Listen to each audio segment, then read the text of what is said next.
Hello everyone, welcome back to our YouTube channel. आज की class में हम डिस्कस करने वाले हैं बेसिस। ठीक है जी। पिछले क्लासेस में हमने एसिड्स को डिस्कस किया था, हमने कुछ इनकी जनरल इंट्रोडक्शन देखी थी, फिर हमने एसिड्स की केमिकल प्रॉपर्टी की थी। ठीक है जी। आज हम स्टार्ट करेंगे बेसिस। बेसिस भी जो है हमारी डेली लाइफ में की एक बहुत ही इंपॉर्टेंट केमिकल कंपाउंड है ये। ठीक है, जाने में अनजाने में भी we come across many bases, और आज की क्लास में हम जानेंगे कि बेसिस होते क्या हैं, हमारी डेली लाइफ में कहाँ उनको हम यूज करते हैं और क्या उनकी केमिकल प्रॉपर्टीज होती हैं, साथ के साथ उनका टाइप। जैसे हमने एसिड्स में देखा था, वीक एसिड, स्ट्रॉन्ग एसिड, ठीक है, डाइल्यूट एसिड, कंसंट्रेटेड एसिड, ऐसे ही हमारे यहां पर भी होंगे वीक बेसिस और स्ट्रॉन्ग बेसिस। ठीक है जी, चलिए स्टार्ट करते हैं। So what are bases? पहले हम देखते हैं कि इनकी कुछ जनरल प्रॉपर्टीज के बारे में डिस्कशन करते हैं, सो दैट हमारे पास एक बेसिक तैयार हो जाए, इसका एक बेस तैयार हो जाए हमारे बेसिस का। ठीक है। सो केमिकली अपोजिट टू एसिड्स, जो एसिड्स का काम होता है ये उनसे केमिकली क्या होते हैं, अपोजिट होते हैं। एसिड्स में आपने पढ़ा है, आपने क्या पढ़ा है कि हमारे जो एसिड्स होते हैं they give H+ ion, right. हमारे बेसिस जो होते हैं are the counterpart and they give OH- ion.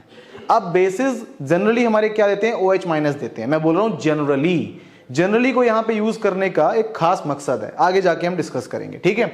अच्छा, और बेसिस का क्या होता है, एक नॉर्मल सी प्रॉपर्टी, बिटर इन टेस्ट। जैसे हमारे एसिड्स जो थे वो खट्टे थे टेस्ट में, सॉर इन टेस्ट थे, ये हमारे क्या होते हैं, बिटर होते हैं, कड़वे होते हैं हमारे। ठीक है। फिर आता है जी सोपी टू टच। सोपी मतलब मखमली, मुलायम। जैसे हम क्या करते हैं, वॉशरूम में जाते हैं या बाथरूम में जाते हैं, वहां पर हम क्या करते हैं, सोप को यूज करते हैं। तो जैसे वो सोप इजीली हमारी बॉडी के ऊपर स्लाइड करती है, तो जो ये इजीनेस है स्लाइडिंग की, मुलायमपन जो है, हमारे बेसिस को अगर आप टच करोगे तो ये भी क्या होंगे, आपके ऐसे ही होंगे। ठीक है। फिर हमारे पास क्या होता है, turn red litmus to blue.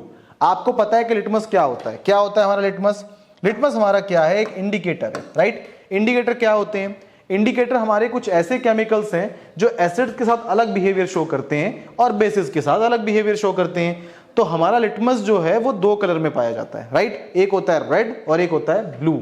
Basis के लिए आप रेड लिटमस यूज करेंगे, ठीक है, और रेड लिटमस किस में कन्वर्ट हो जाएगा, ब्लू में। याद रखने के एक सिंपल सी ट्रिक है, आप B for basis and B for blue, तो रेड लिटमस को ब्लू कौन करेगा, बेसिस करेगा। चलिए लेट्स मूव ऑन। फिर हमारे पास आते हैं इनके नेचुरल सोर्सेज, मतलब नेचुरली अकरिंग चीजें, जो नेचर में चीजें एग्जिस्ट करती हैं, उनके अंदर बेसिस कहां पाए जाते हैं, या कौन कौन सी चीजें हैं जिनमें जो बेसिक नेचर की होती हैं। बिटर गॉर्ड, करेला, आपका और मेरा फेवरेट, राइट। करेला जो है आई थिंक शायद ही किसी बच्चे का फेवरेट सब्जी होगी। ठीक है, हम सब लोगों को करेला पसंद नहीं आता, क्यों? Because of its bitter taste. तो वो बिटर इन टेस्ट है, and the interesting thing is कि वो आपका एक बेस है। चलिए जी, फिर आता है आपका एलोवेरा। एलोवेरा पता है आपको, एक बहुत ही अच्छा नेचुरल सोर्स है वो हमारी स्किन के लिए बड़ा हेल्दी होता है, बालों के लिए बड़ा हेल्दी होता है। आजकल जो है वो कई कंपनीज जो है उसका सिरप वगैरह भी दे रहे हैं, उसके हेल्थ बेनिफिट बहुत ज्यादा हैं, तो वो भी याद रखिए क्या होता है, बेसिक होता है। ठीक है। फिर आता है हमारा नीम लीव्स। नीम का पता ही है आपको, नीम के क्या क्या फायदे हैं आपको बताने की जरूरत ही नहीं है, हम उसको यूज करते हैं बहुत तरह से। ठीक है, तो नीम भी हमारा क्या होता है, बेसिक नेचर का होता है। ठीक है जी।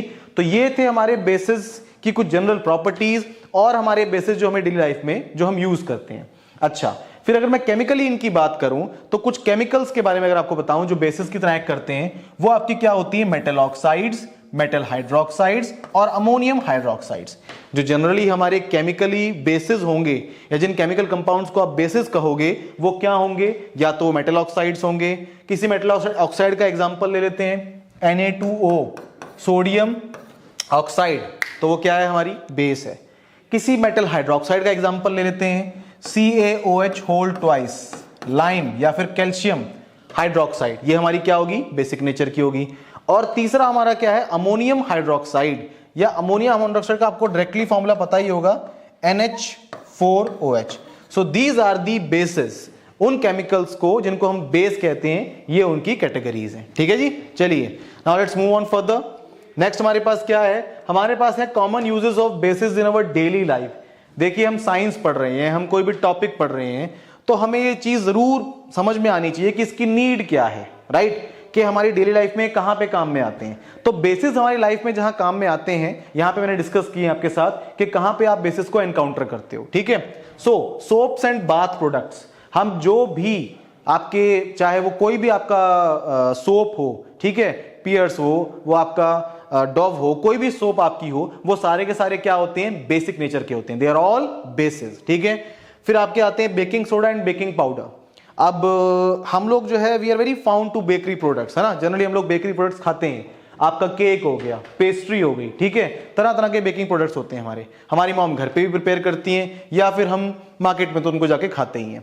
तो सभी के अंदर जो है वो आपका क्या डलता है, बेस डलता है, जो हमारा क्या होता है, बेकिंग पाउडर। इन सभी खाने पीने की चीजों में एक केमिकल डलता है जिसको हम क्या बोलते हैं, बेकिंग पाउडर या बेकिंग सोडा। तो ये भी क्या होता है, हमारा बेस। चलो जी, फिर आता है आपका लॉन्ड्री डिटर्जेंट।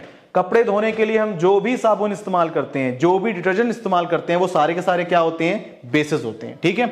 नेक्स्ट टूथपेस्ट, आपका पेप्सोडेंट, कोलगेट, ठीक है, मिसवाक, जितनी भी आपके वैरायटी ऑफ पतंजलि, जितने भी आपके वैरायटी ऑफ टूथपेस्ट हैं, वो सारे के सारे क्या होते हैं, बेसिक नेचर के होते हैं, ठीक है।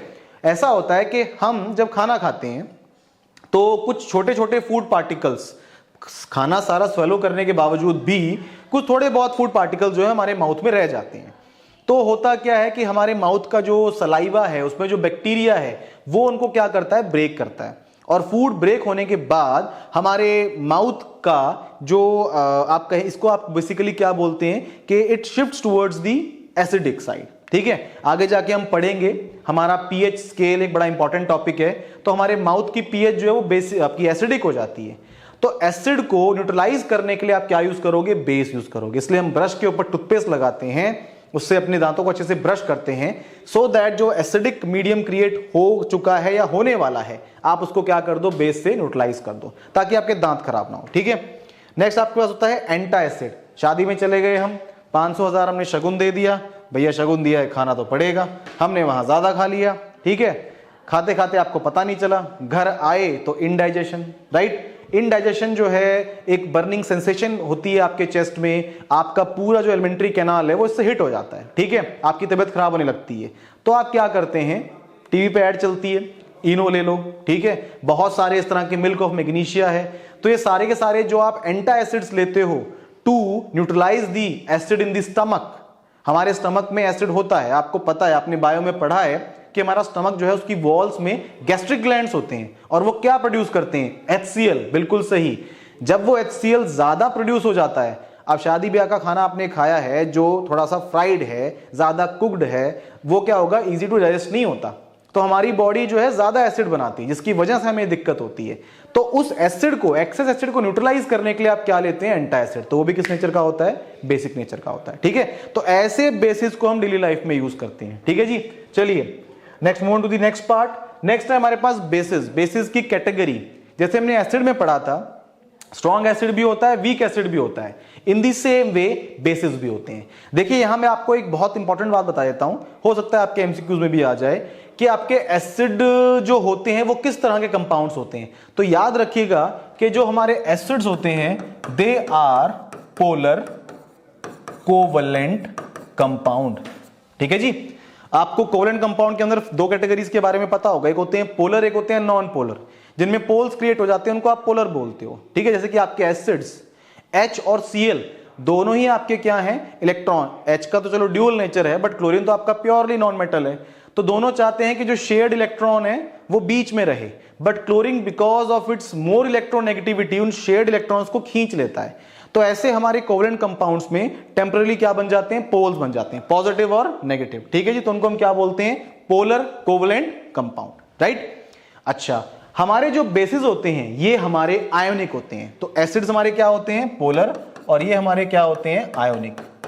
उस बात का यहां से क्या लेना देना, यहां से ये लेना देना है, जब मैंने आपको एसिड्स के बारे में बताया था तो मैंने टर्म यूज की थी आयोनाइजेशन, कि जब आप किसी एसिड को पानी में डालते हो तो वो आयोनाइज हो जाता है। आयोनाइज जो है वो आपके कोवलेंट कंपाउंड होते हैं, पानी में जाने के बाद उनके आयंस क्रिएट हो जाते हैं, तो उसको बोलते हैं आयोनाइजेशन।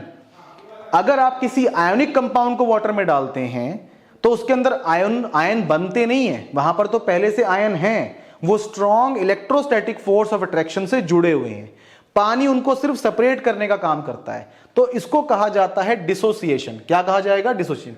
ये हमारे वैसे बेसिस हैं डिसोसिएशन पे, ठीक है। तो याद रखिएगा कि हमारे बेसिस में जो स्ट्रॉन्ग और वीक है वो बेसिकली क्या है, आपका डिसोसिएशन की वजह से है, ठीक है। चलिए यहां पर जो हमारे पास कैटेगराइजेशन है वो है एल्कलाई और नॉन एल्कलाई की। स्ट्रॉन्ग और वीक हम आगे पढ़ेंगे।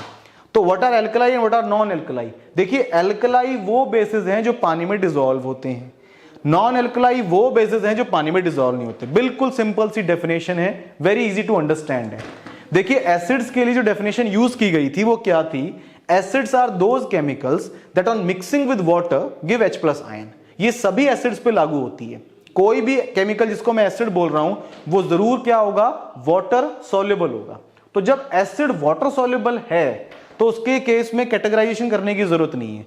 बट बेसिस के साथ ऐसा नहीं होता। हमारे बेसिस जो होते हैं कुछ तो डिसॉल्व हो जाते हैं पानी में, कुछ डिसॉल्व नहीं होते, तो हमने यहाँ पे कैटेगराइजेशन की हुई है।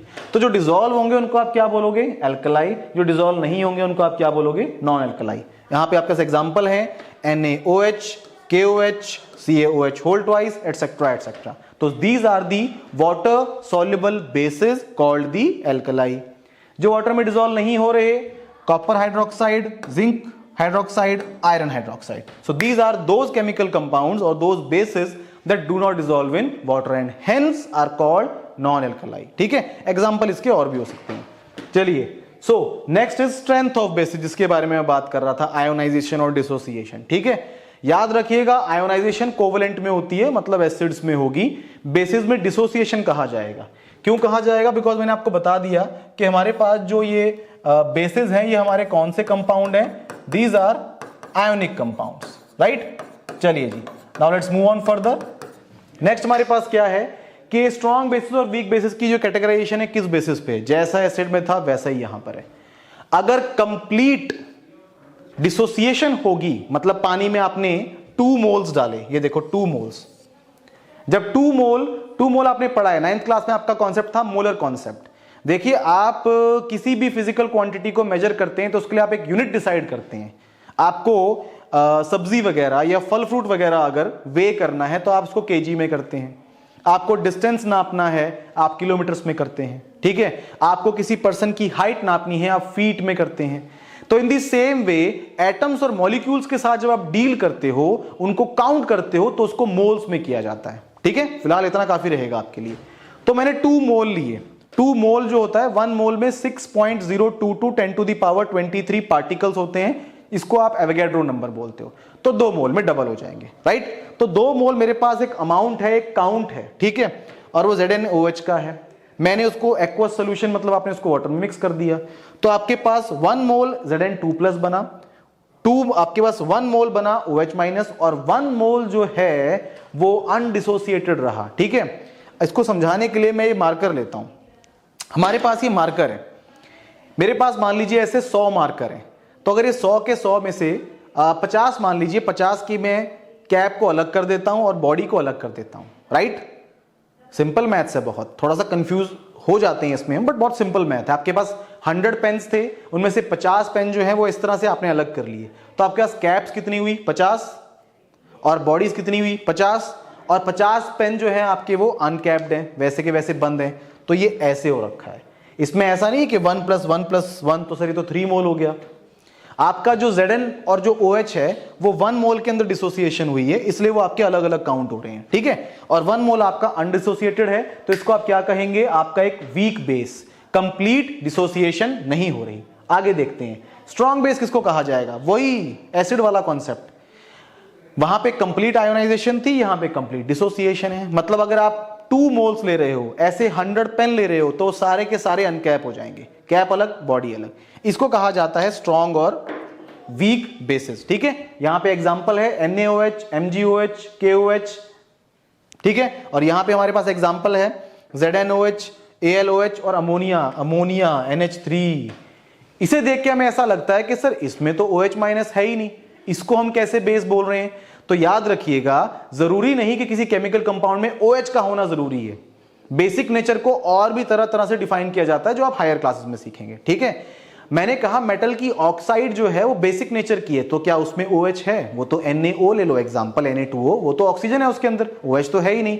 तो ऐसा नहीं है कि बेस है तो OH ही होगा, ठीक है। हाँ, ये जरूर है कि वाटर में मिक्स होने के बाद वो OH बनाएगा, बट इनिशियली आपका वो OH नहीं भी हुआ तो वो बेसिक नेचर हो सकता है। आप हायर क्लासेस में इसको पढ़ेंगे कैसे, ठीक है।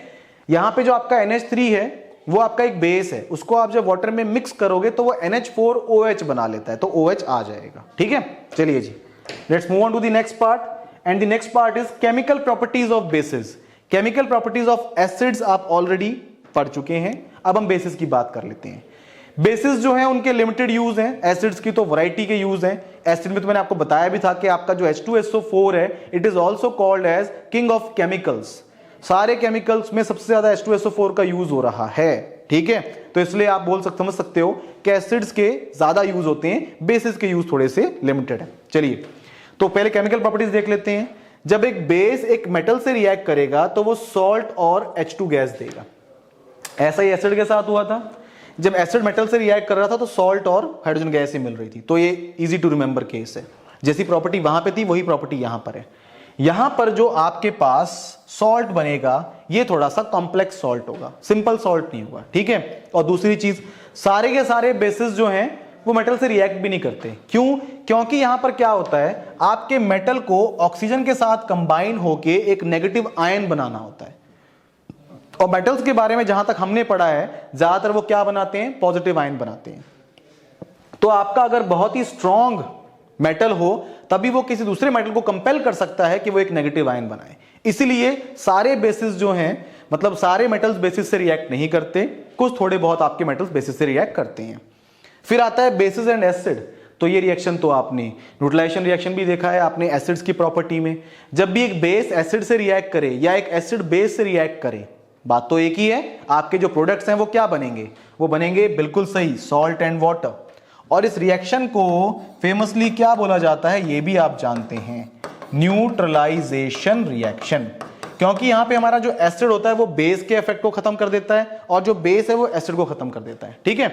चलिए जी, अच्छा ये होता कैसे है, हमारे पास जो बेस होगा उसका जो OH है और जो एसिड से H है वो आपस में कंबाइन होकर क्या बनाएंगे, वाटर बनाएंगे। तो जो ये एक्टिव आयंस थे जिनकी वजह से किसी को बेस या किसी को एसिड कहा जा रहा है, अगर वही आपस में रिएक्ट हो गए तो हमारे पास रिएक्शन क्या हो जाएगा, न्यूट्रलाइज, राइट। चलिए आगे बढ़ते हैं। नेक्स्ट हमारे पास क्या है, बेसिस और नॉन मेटेलिक ऑक्साइड। देखिए जी, हमारे पास ऑक्साइड्स जो हैं वो दो आती हैं, ठीक है। एक होती है मेटेलिक और दूसरी होती है नॉन मेटेलिक। ये आपके साथ पहले भी डिस्कस किया गया है, again I am discussing this with you, कि मेरे पास जो मेटेलिक ऑक्साइड्स होती हैं they are basic in nature, तो आप बेस को तो बेस से रिएक्ट करवाओगे नहीं। जो नॉन मेटेलिक ऑक्साइड्स होती हैं they are acidic in nature, तो आप एक एसिड को बेस से रिएक्ट करवा सकते हो। तो बेसिकली जो ये रिएक्शन है ये तो पिछले वाला रिएक्शन ही हो गया। एक आपने ले लिया आपका ये बेस ही हुआ और ये आपका क्या है, एसिड है। आपकी जो नॉन मेटेलिक ऑक्साइड है वो किस नेचर की होती है, एसिडिक नेचर की होती है। तो आप देख सकते हैं कि आपके जो प्रोडक्ट्स आ रहे हैं वो भी पहले की तरह सेम आ रहे हैं, सॉल्ट और वाटर, ठीक है, काफी इजी था। चलिए नेक्स्ट हमारा एक और एग्जांपल लिया गया है, CaOH whole twice plus CO2 gives CaCO3 and H2O। तो इस बार आपने क्या किया है, बेस को चेंज कर दिया है, ऑक्साइड को वही रखा है। ऑक्साइड इसमें आपकी SO2 भी हो सकती है, NO2 भी हो सकती है, नॉन मेटेलिक ऑक्साइड, राइट। चलिए फिर यहां पे क्या लिखा है, डेफिनेशन। एट द एंड इतनी सारी चीजें पढ़ने के बाद बेस की डेफिनेशन पे आ जाते हैं। हमने बेस की डेफिनेशन तो कोई कंक्लूड की ही नहीं पहले, तो ये सब ज्ञान बटोरने के बाद हम इस कंक्लूजन पे निकलते हैं कि बेसिस हमारे वो केमिकल्स हैं जो जब एसिड से रिएक्ट होंगे तब सॉल्ट और वाटर देंगे ओनली। ये डेफिनेशन हर बेस पे चलती है। देखिए अगर आप ये बोल दें कि सर एसिड्स को पानी में डाला तो H+ बना, यही उनकी डेफिनेशन बन गई। बेसिस को पानी में डालो तो OH- बना, ये डेफिनेशन क्यों नहीं बनी, क्योंकि आपको मैंने पीछे ही बताया, हमने पिछले टॉपिक में डिस्कस किया ये पिछली स्लाइड्स में, कि हमारे पास हर बेस डिसॉल्व नहीं होता। तो जो बेस डिसॉल्व नहीं होते उनके लिए फिर आप क्या करोगे, you have to create another definition.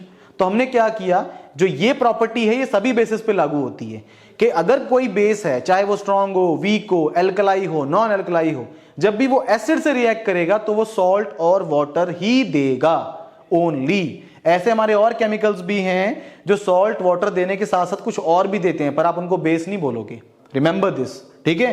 Acid और बेस का जो रिलेशन है वो क्या है, सॉल्ट और वाटर तक ही है only. So this is the definition of basis. ठीक है, सो आई होप आपको समझ में आया होगा कि हमारे बेसिस क्या होते हैं, उनकी डेफिनेशन क्या है, उनकी केमिकल प्रॉपर्टीज क्या है। ठीक है, और हमारी जो ये डेली लाइफ है इसमें कहां हम उनको एनकाउंटर करते हैं और कैसे वो हमारे लिए यूजफुल है। ठीक है, दैट्स ऑल फॉर टुडे, मिलते हैं ब्रेक के बाद।